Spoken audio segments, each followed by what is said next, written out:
Good morning, all of you. Last time we have seen that relative lowering of the vapor pressure, and then let us start the new point.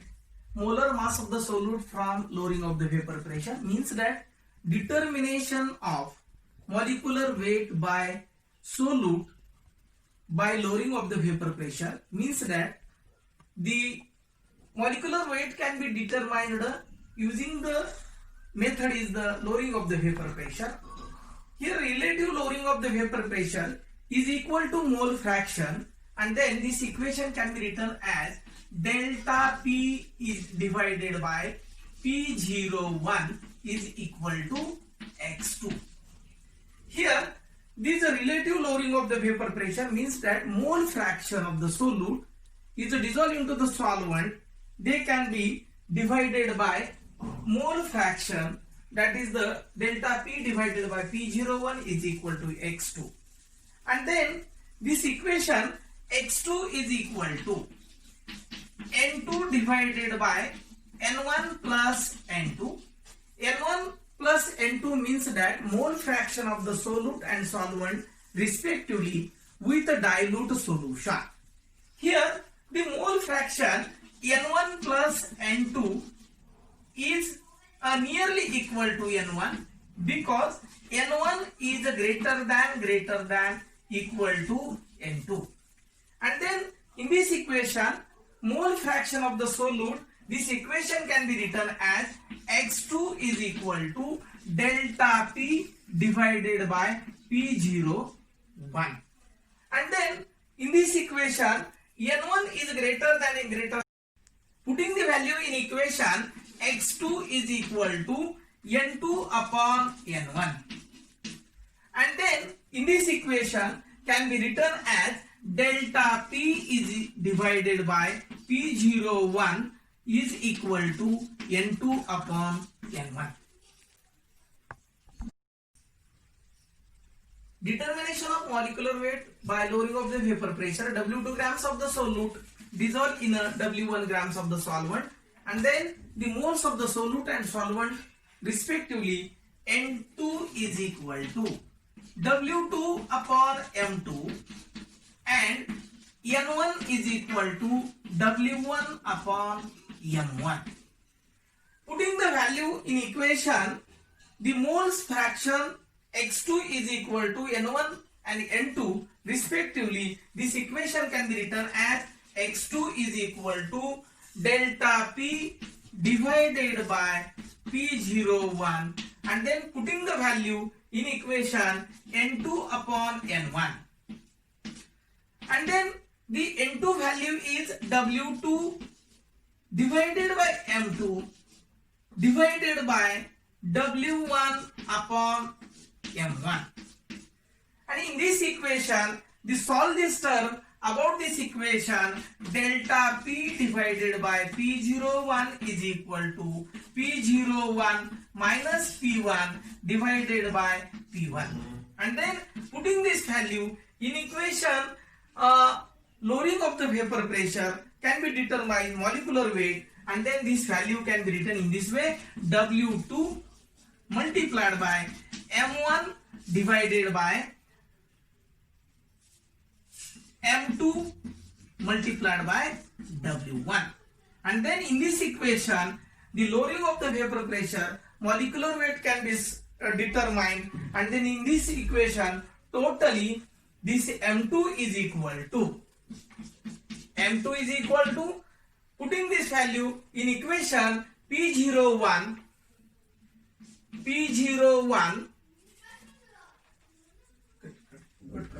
molecular weight by solute from lowering of the vapor pressure, M2 is equal to W2 multiplied by M1 divided by delta P multiplied by W1 into P01. And then in this equation you can determine the molecular weight of solute from the lowering of the vapor pressure.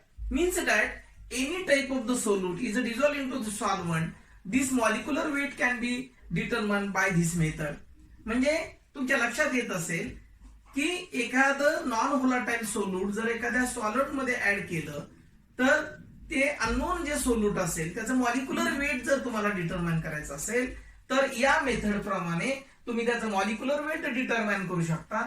आणि एखादं non volatile solute add केल्यानंतर त्या non volatile सोल्यूटचं molecular weight किती असेल यावरून कोणतं non volatile solute add केलंय याचा तुम्हाला अंदाज येतो. म्हणजेच if you add any non-volatile solute is added into the solvent, suppose sodium chloride is added into the solvent, then molecular weight of the sodium is 23 and then this chlorine having 35.5.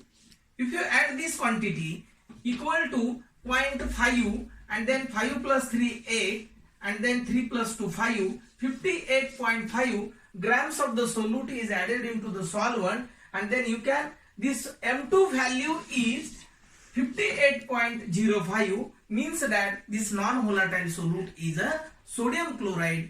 आणि अशा पद्धतीने तुम्हाला कोणतं non volatile solute add केलंय हे यावरून समजतं.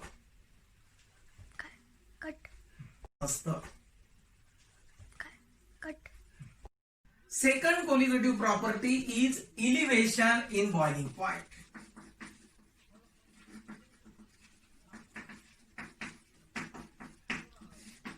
What is meant by boiling point? The boiling point of the liquid,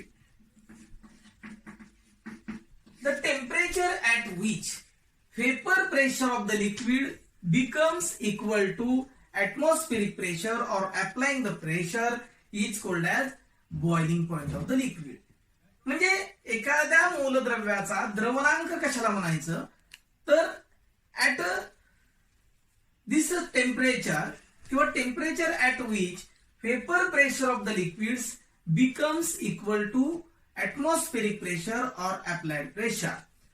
म्हणजे द्रवणांक म्हणजे एखादं लिक्विड एखाद्या विशिष्ट टेम्परेचरला ज्यावेळेस त्या लिक्विडचा व्हेपर प्रेशर हा कशा बरोबर असेल तर vapour pressure is equal to atmospheric pressure आणि ऍटमॉस्फेरिक प्रेशर आणि व्हेपर प्रेशर जर इक्वल झाले तर त्या टेम्परेचरला ते लिक्विड उकळतं त्यालाच त्याचा बॉइलिंग पॉइंट असं म्हणायचं. And then lowering of the vapour pressure प्रमाणेच the elevation in boiling point of the liquid means that when non volatile solute, suppose this is the liquid is taken in beaker, if you add non-volatile solute, this is the non-volatile solute is added into the solvent and then the vapor pressure of the liquid becomes equal to atmospheric pressure and then when non-volatile solute is added into the solvent, the boiling point of the liquid can be increases. This is called as elevation in boiling point. Suppose consider the example, water is taken in a beaker, the boiling point of water is equal to 100 degrees Celsius. If you add any non-volatile solute, suppose you can add sugar into this water and then the boiling point of the solution, when solute is dissolved into the solvent, you can obtain this is the sugar solution and then boiling point of the sugar solution can be increases. Suppose this is the 101.3 degrees Celsius. The increase in a value of this boiling point, this is called as elevation in boiling point. The elevation in boiling point, they can be expressed in a delta Tv is equal to Tb minus T0b. Delta Tb is equal to Tb minus T0b. This is the difference between boiling point of the solution and boiling point of the pure solvent, and then this difference is useful for the determination of molecular weight by elevation in boiling point, or this is called as elevation in boiling point of the solution and pure solvent.